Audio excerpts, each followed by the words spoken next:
JBG itu awalnya adalah tadi kita berbicara mengenai hobi. Saya memang menyukai cupang ini, ikan hias ini sejak kecil.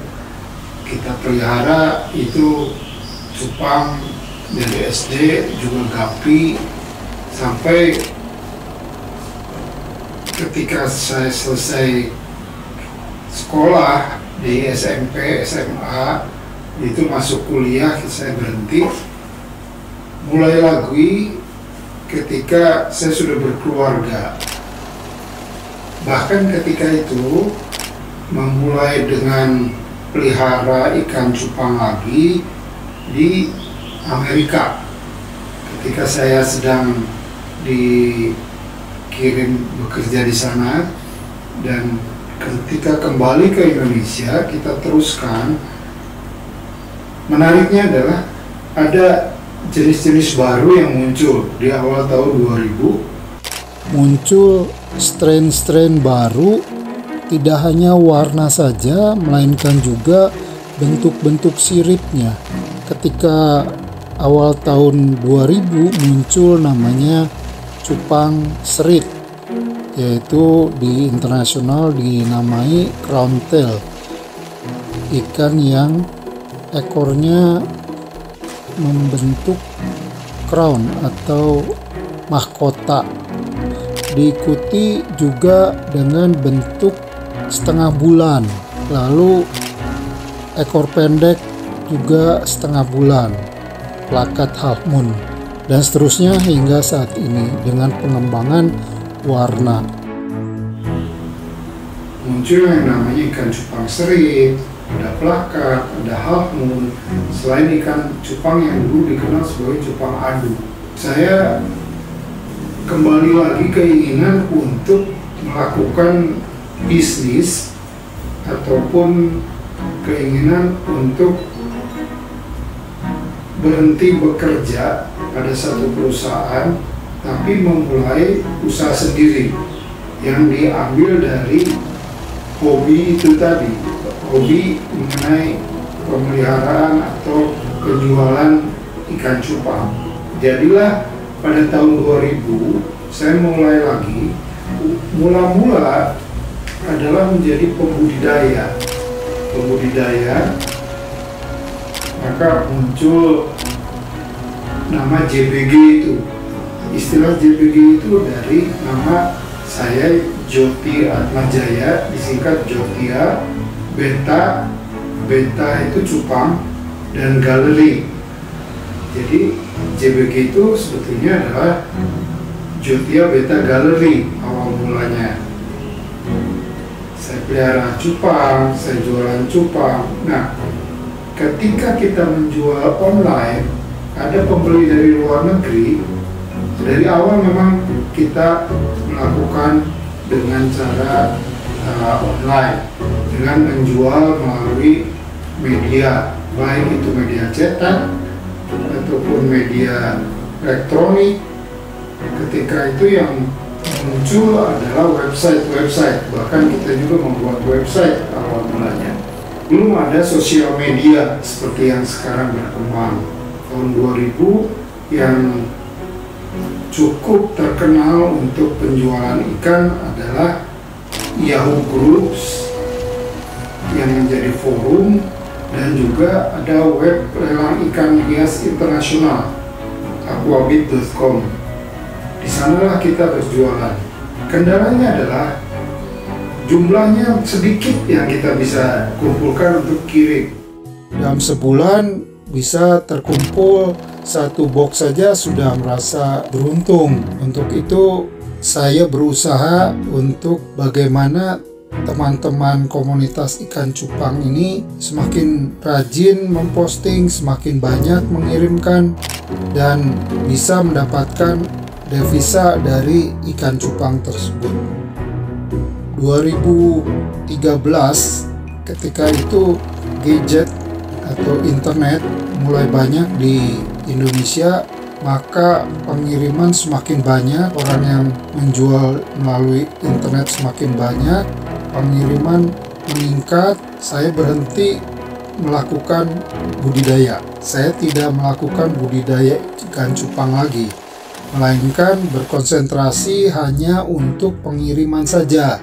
Namun, saya tidak berhenti dengan hobi ikan cupang ini, hanya berhenti dalam pembudidayaan.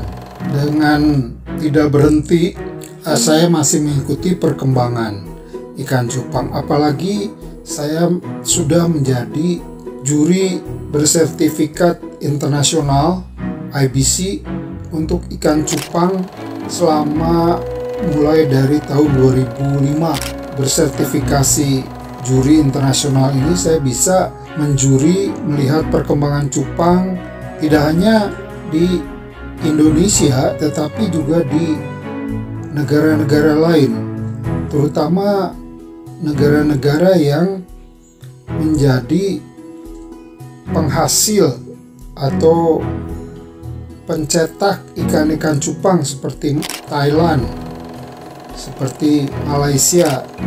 Kita belajar di sana strain-strain baru dan juga memperkenalkannya ke teman-teman di Indonesia sehingga bisa menghasilkan cupang-cupang yang up to date dan kita tidak kalah dari pesaing-pesaing dari Thailand ataupun Malaysia.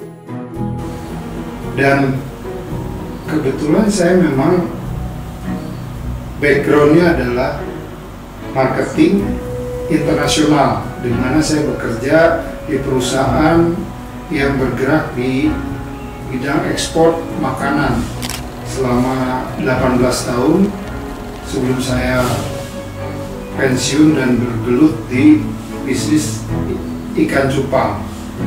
Di situ melihat bahwa peluang ekspor ikan cupang ini masih terbuka, terutama bagi pengiriman yang sedikit, kecil-kecil, bukan melalui pengepul ataupun eksportir besar.